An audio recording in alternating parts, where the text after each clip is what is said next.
بلغ العلا بكماله كشف الدجى بجماله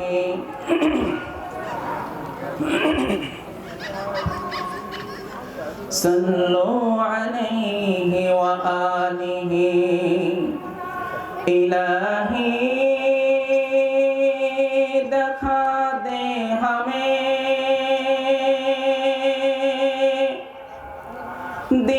दियारे Medina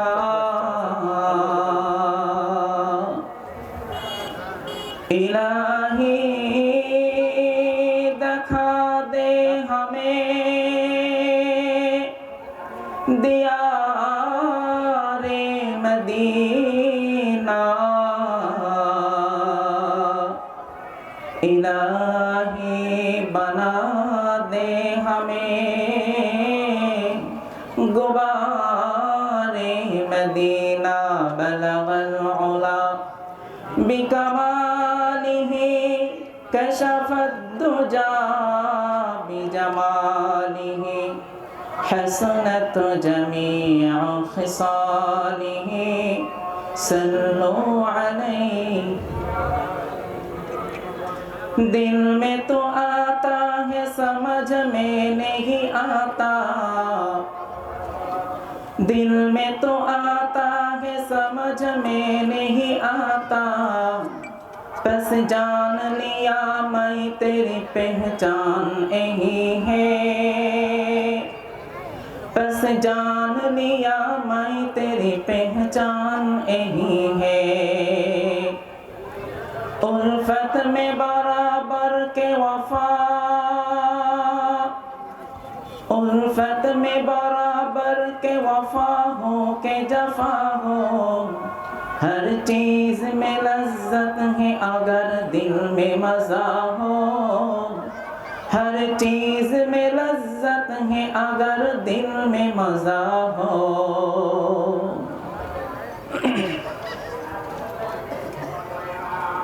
ঐতিহ্যবাহী নেকবর আলী দারুল উলুম মাদ্রাসা ও বাইতুল জিহাদ নুরানি জামে মসজিদের উদ্যোগে পঞ্চম বার্ষিক ওয়াজ মাহফিলের সম্মানিত সভাপতি প্রধান অতিথি প্রধান মেহমান আগত উলামায়ে কেরাম মুরব্বিয়ানে আযম যুবক ভাইরা পর্দার আড়ালে অবস্থানরত আমার মা ও বোনেরা আল্লাহ জাল্লা শানুহু ওয়া আম্মা নওয়ালুহুর দরবারে লক্ষ কোটি শুকরিয়া যে মহান রব্বুল আলামিন অত্যন্ত দয়া করে মায়া করে মহব্বত করে জান্নাতি পরিবেশে আসার তৌফিক দিয়েছেন কিছু কথা বলা ও শোনার মতো সুযোগ করে দিয়েছেন এজন্য কালিমাতুশ শুকর আদায় করি সকলে বলি আলহামদুলিল্লাহ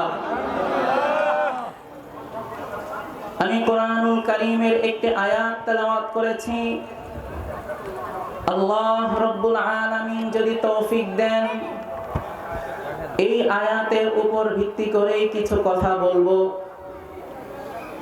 আল্লাহ রাব্বুল আলামিন এই আয়াতের মধ্যে বলছেন ইয়া আইয়ুহাল্লাযীনা আমানুত্তাকুল্লাহ ওয়া কুনু মা'আস সাদিকিন আল্লাহ রাব্বুল আলামিন দুনিয়ার ঈমানদারদেরকে বলেন যে যারা দুনিয়াতে ঈমান এনেছো তোমাদের দুইটি কর্মসূচি যদি তোমাদের মধ্যে এই দুটি কাজ পাওয়া যায় দুটি কর্ম পাওয়া যায় তাহলে তোমাদের এই ঈমান যে ঈমানের মূল্য সারা দুনিয়ার কোনো কিছুর সমপরিমাণ হতে পারে না সেই ঈমান তোমাদের ভিতরে থাকবে এবং এই ঈমান নিয়ে তোমরা কবরে যেতে পারবে পক্ষান্তরে যদি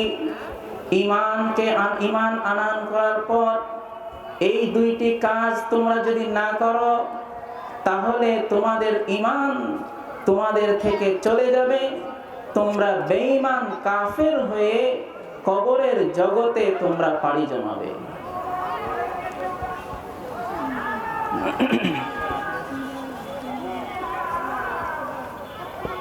তাহলে আল্লাহ রব্বুল আলামিন কি বললেন? যে তোমরা দুনিয়াতে যারা ঈমান এনেছো, যারা নিজেদেরকে দাবি করো যে তোমরা ঈমানদার, এই ঈমানদারেরা যদি দুইটি কাজ করে তাহলে তাদের এই ঈমান তাদের ভিতরে থাকবে, তাদেরকে মুমিন হিসেবে পরিচয় দেওয়া যাবে। এই ঈমান নামক মহা সম্পদ নিয়ে সে কবরে যেতে পারবে। কিন্তু যদি এই ঈমান আনার পর ওই দুইটি কাজ না করা হয় তাহলে তার এই ঈমান তার ভিতরে থাকবে না। যদি আমরা একটা উদাহরণ দেই তাহলে কথাটা বুঝতে সহজ। আমরা অনেকেই তাবলীগে যাই, এখান থেকে আমাদেরকে কর্মসূচি দেওয়া হয় যে তুমি নিজ এলাকায় গিয়ে 5 কাজ করবে। কি বলেন, দেওয়া হয় না? প্রত্যেক মাসে 3 দিন সময় দিবে, বছরে তুমি একটা চিল্লা দিবে। এই কর্মসূচি সেখান থেকে দেওয়া হয় কিনা? যদি আপনি কোনো পীরের মুরিদ হন, সেখানে যাওয়ার পর তারাও আপনাকে কর্মসূচি দেয়, কর্ম দেয়, কাজ দেয় যে তুমি তো এখানে এসেছো, বাড়িতে যাওয়ার পর প্রতিদিন এতটুকু পরিমাণ জিকির করবা, সাপ্তাহিক একত্র হয়ে সকলেই জিকির করবা, মাসিক একটা ইস্তেমা করবা। কি বলেন, এমন দেওয়া হয় কিনা? কেন দেওয়া হয়? যারা তাবলীগে গিয়েছে, তাবলীগে গিয়ে যা কিছু শিখেছে, বলে যদি তারা ওই আমলটাকে ধরে রাখতে চায় তাহলে বাড়িতে গিয়েও তাদের এই 5 কাজ করতে হবে। এমনই ভাবে পীরের কাছে যাওয়ার পর যখন পীর সাহেব সুন্দর বয়ান করেন তখন শ্রোতাদের অন্তর জুড়িয়ে যায়, তখন তাদের ভিতরে একরকম আগ্রহ সৃষ্টি হয় যে এখন থেকে আর কোনো প্রকার গুনাহ করব না, এখন থেকে আর কখনো নামাজ ছাড়বো না, এখন থেকে আর কখনো ঘুষ খাবো না, এখন থেকে আর কখনো সুদ খাবো না।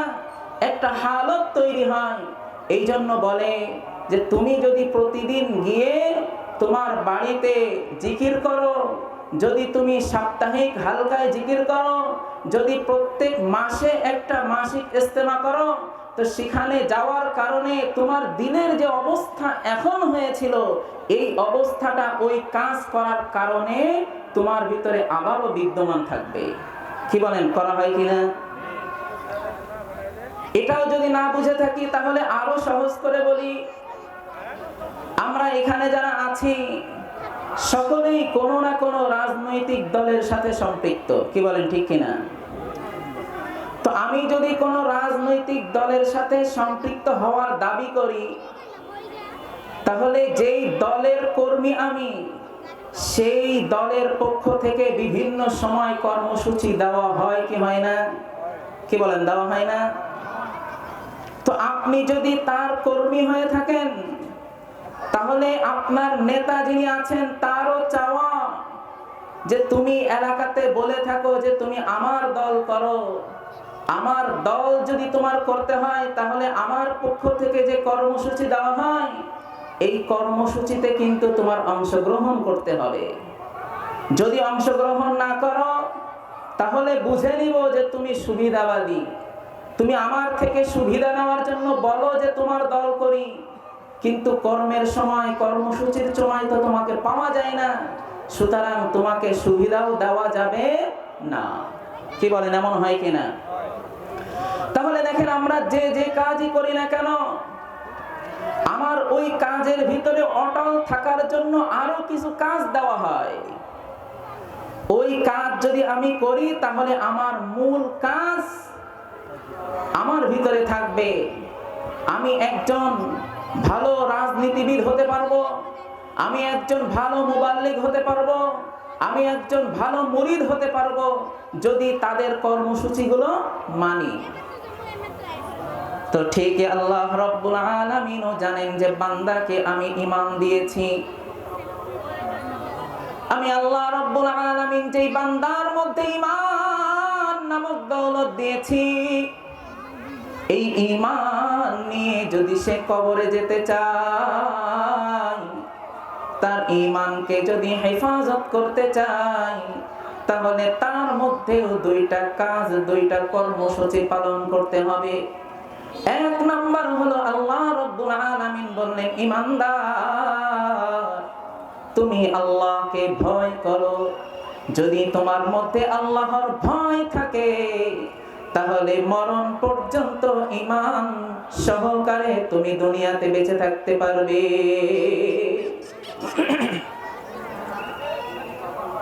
এখন মনে প্রশ্ন হয়, যদি আমি আল্লাহকে ভয় না করি, তাহলে আমার ঈমান কেন চলে যাবে? কি বলেন? আল্লাহর ভয় যদি না থাকে, ঈমান চলে যাওয়ার সম্ভাবনা আছে কিনা নাই? যদি একটা হাদিসের দিকে আমরা লক্ষ্য করি, তাহলে আল্লাহকে ভয় না করলে যে ঈমান চলে যায়, এর একটা উদাহরণ হাদিস শরীফ থেকে যদি দেওয়া হয়, তাহলে বুঝতে সহজ হবে। নবীজি সাল্লাল্লাহু আলাইহি ওয়াসাল্লাম একদিন সাহাবায়ে কেরামকে লক্ষ্য করে বললেন, ও আমার সাহাবীরা, দাখালাল জান্নাতা রাজুলুন ফি যুবাব ওয়া দাখালান নারা রাজুলুন ফি যুবাব। আল্লাহর নবী, বিশ্ব নবী রাহমাতুল লিল আলামিন সাহাবায়ে কেরামকে লক্ষ্য করে বললেন, ও আমার সাহাবীরা, এক না মাছির কারণে এক লোক জাহান্নামী হইল, আর একটা মাছির কারণে এক বান্দা জান্নাতের মালিক হয়ে গেল। সাহাবায়ে কেরাম বললেন, ইয়া রাসূলুল্লাহ, ইয়া হাবিবাল্লাহ, একটা মাছির কারণে এক ব্যক্তি জাহান্নামী হলো, আর এক মাছির কারণে আরেক ব্যক্তি জান্নাতি হলো, এটা কিভাবে? নবীজি সাল্লাল্লাহু আলাইহি ওয়াসাল্লাম তখন বললেন, ও আমার সাহাবীরা, পূর্ববর্তী জামানায় এক বাদশা ছিল। সেই বাদশা তার শহরের এক রাস্তার ভিতরে বড় একটা মূর্তি তৈরি করলো। মূর্তি তৈরি করার পর রাস্তার মধ্যে কিছু লোককে বসিয়ে দিল, আর বলল যে এই রাস্তা দিয়ে যারা যাবে তাদেরকে বলবে যে এই মূর্তির নামে যেন কিছু দান করে যায়। ওই দেশের বাদশা যখন এই অর্ডার করলো, একদিন একজন মুমিন যার মধ্যে ঈমান আছে, যে আল্লাহকে এক বলে স্বীকার করে, এমন একজন মুমিন ওই রাস্তা দিয়ে যায়।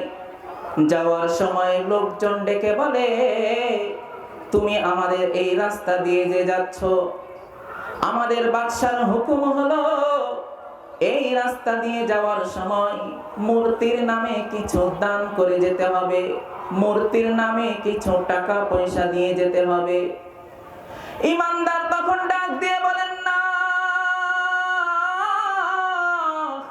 হতে পারে না, আমি এক আল্লাহকে বিশ্বাস করি, আমি আল্লাহকে এক হিসেবে মানি, তিনি হলেন খোদা, তিনি হলেন আমার সব। সুতরাং আমি দুনিয়াতে কোনো মূর্তির নামে টাকা দিতে পারি না।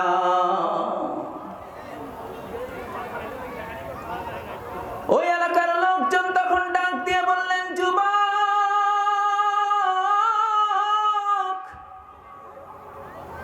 আমাদের বাদশার পক্ষ থেকে আদেশ দেওয়া হয়েছে, তুমি যদি এই মূর্তির নামে কিছু দান না করো, তাহলে কিন্তু তুমি এখান থেকে ফিরে যেতে পারবে না, তোমাকে কিন্তু হত্যা করা হবে। ওই ঈমানদার বলে, না না না, আমাকে হত্যা করা হোক, তারপরেও আমি মূর্তির নামে কোনো কিছু দান করতে পারি না। তো তখন একজন বলল যে ঠিক আছে, মূর্তির নামে দান করতে যেহেতু সে অনিচ্ছুক, তাহলে এক কাজ করা যাক, এই যে মূর্তির নামে অনেকগুলো খাবার আছে মূর্তির সামনে, আর এই খাবারের উপর দিয়ে মাছি উড়ে বেড়াচ্ছে, তো টাকা দেওয়ার দরকার নাই, সে এই মূর্তির নামে একটা মাছি মেরে এখান থেকে চলে যাক। কি প্রস্তাব দিল? যে মূর্তির নামে টাকা দিতে হবে না, এখানে যে মূর্তির সামনে মাছি উড়াউড়ি করে, এখান থেকে একটা মাছি মূর্তির নামে যদি সে মারে, তাহলে এখান থেকে তাকে নিরাপত্তার সাথে এখান থেকে যেতে দেওয়া হবে। মুমিনকে আবার প্রস্তাব দেওয়া হলো, তুমি যদি টাকা পয়সা দিতে রাজি না হও, তাহলে কমপক্ষে এই মূর্তির নামে একটা মাছি মেরে যাও। মুমিন তখন ডাক দিয়ে বললেন, ভাই,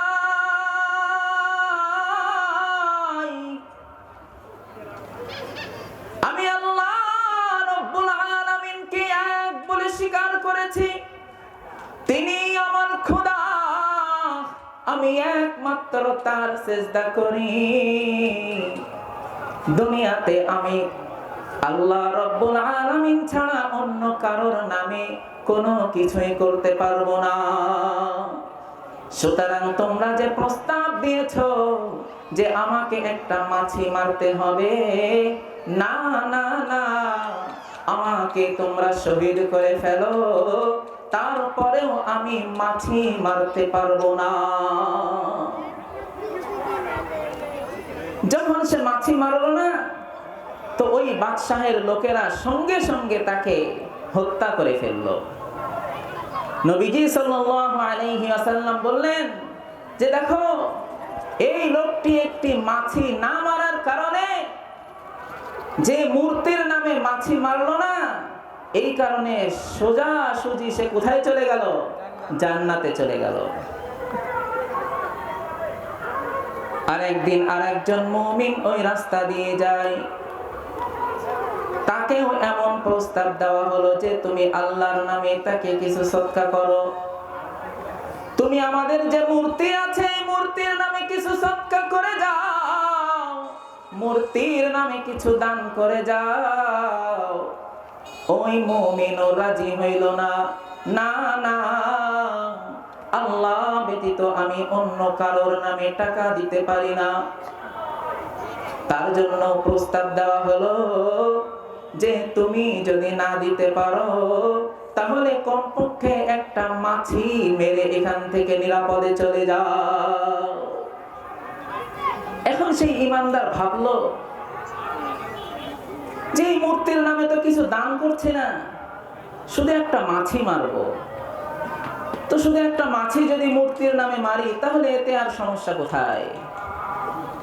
কি বলেন? আছে না দুনিয়াতে মানুষ যে বাবার নামে যদি একটা ছাগল দেয়, অসুবিধা কোথায়? যদি দরবারে একটা মুরগি দিয়ে যায়, সমস্যা কোথায়? এরকম মান্যতা আমরা করি না? তো সেই ব্যক্তি সেখান থেকে একটা মাছি মেরে নিরাপদে চলে গেল। নবীজি সাল্লাল্লাহু আলাইহি ওয়াসাল্লাম সাহাবায়ে কেরামকে শুনাইলেন, ও আমার সাহাবীরা,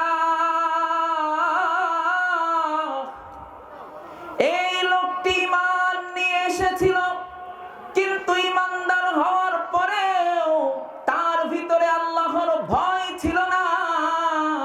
আল্লাহর ভয় না থাকার কারণে একটা মাছি মেরে সে ঈমান থেকে বের হয়ে কাফের খাতা। তাহলে আল্লাহ রাব্বুল আলামিন যে বললেন, বান্দা,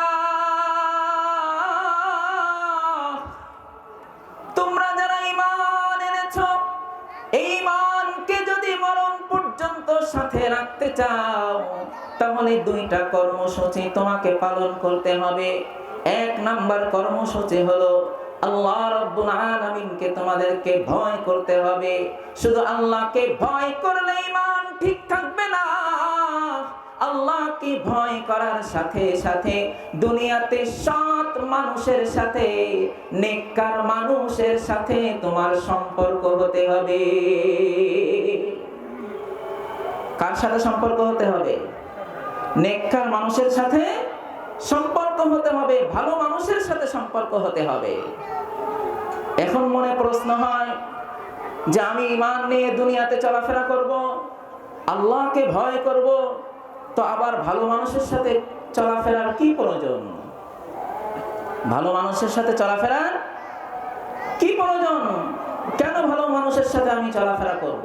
যে আল্লাহ রাব্বুল আলামিন বললেন, ঈমানদারেরা তোমরা দুইটা কর্মসূচি পালন করো, তাহলে তোমাদের ঈমান ঠিক থাকবে। যদি দুইটা কর্মসূচি পালন না করো তাহলে কিন্তু ঈমান ঠিক থাকবে না। তার মধ্যে প্রথমটি ছিল আল্লাহকে ভয় করা। কাকে ভয় করা? যদি আল্লাহর ভয় আমার মধ্যে থাকে তাহলে আশা করা যায় যে আমি ঈমান নিয়ে কবরে যেতে পারবো। আর যদি ঈমান নিয়ে কবরে যেতে পারি তাহলে আমার জন্য জান্নাত, আর যদি বেঈমান হয়ে কবরে যাই তাহলে কিন্তু আমার জন্য জান্নাত নাই। তো দ্বিতীয় যেটা বলেছেন যে দুনিয়াতে তোমরা সৎ মানুষের সাথী হও, ভালো মানুষের সাথে উঠা বসা করো। যদি ভালো মানুষের সাথে উঠা বসা করতে পারো তাহলেই কিন্তু তোমাদের ঈমান কিন্তু ঠিক থাকবে। এখন ভালো মানুষের সাথে কেন উঠা বসা করতে হবে? যদি একটা ছোট্ট উদাহরণ দেই তাহলে বুঝতে অনেক সহজ। আমাদের দেশ থেকে অনেক মানুষ বিভিন্ন দেশে পড়ালেখা করার জন্য যায়, কি বলেন যায় না? অনেকে ডাক্তারি পড়ার জন্যও যায়, কি বলেন যায় না? তো সে এত পড়ালেখা করে ডাক্তার হলো, তো যখন তার ডাক্তারির লেখাপড়া শেষ হয় তখন কিন্তু তাকে অন্য আরেক ডাক্তারের সাথে সময় দিতে হয়, কি বলেন? সে কিন্তু পড়ালেখায় 100-তে 100, কিন্তু তারপরে অন্য আরেকটি ডাক্তারের সাথে থেকে তারপরে আস্তে আস্তে সে চিকিৎসা দেওয়া শুরু করতে হয়, কি বলেন? এই পদ্ধতি আছে কিনা?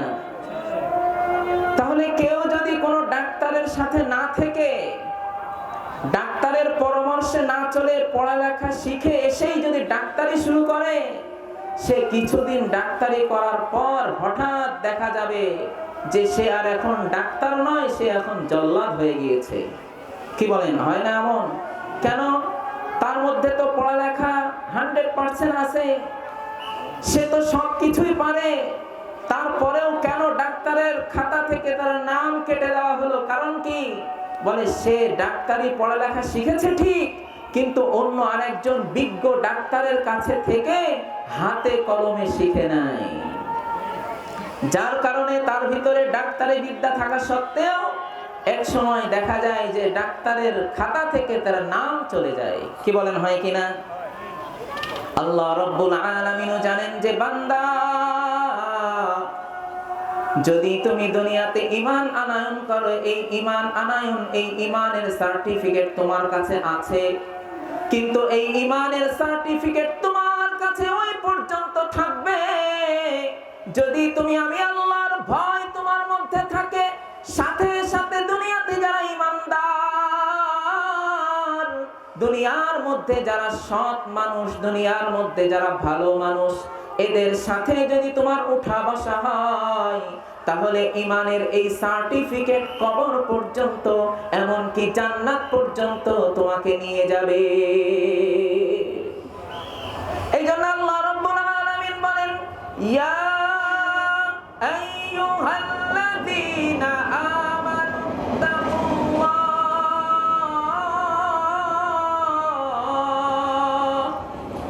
ওয়া কুনু মা'আস সাদিকিন।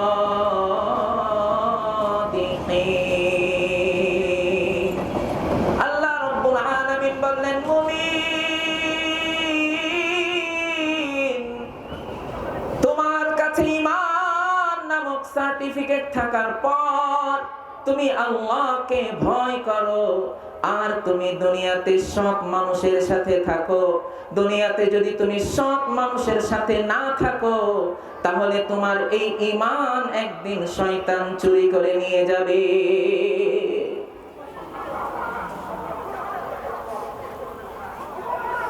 আল্লাহর নবী বিশ্ব নবী রাহমাতুল লিল আলামিন যখন মক্কা নগরীতে ছিলেন, একদিন আল্লাহর নবী জনাবে মুহাম্মদুর রাসূলুল্লাহ সাল্লাল্লাহু আলাইহি ওয়াসাল্লামের কাছে মক্কার এক মুশরিক এসে দাওয়াত দিল, ও মুহাম্মদ,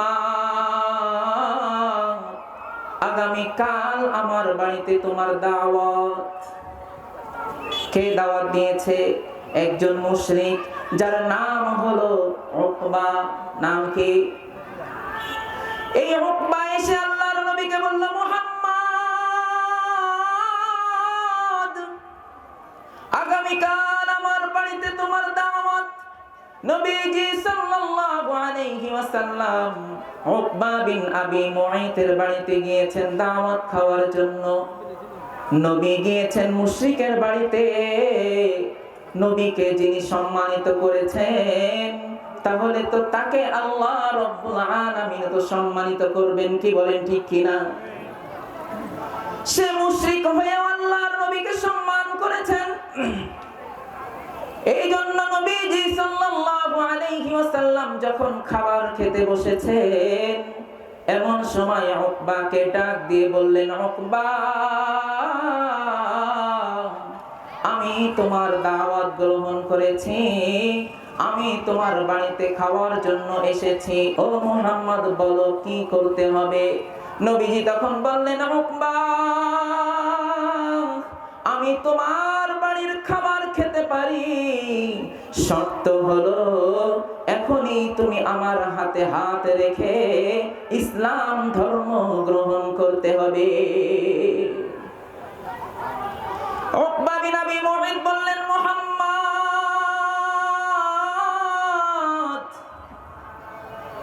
তুমি আমার বাড়ি এসেছো, আমার দাওয়াত তুমি গ্রহণ করেছো।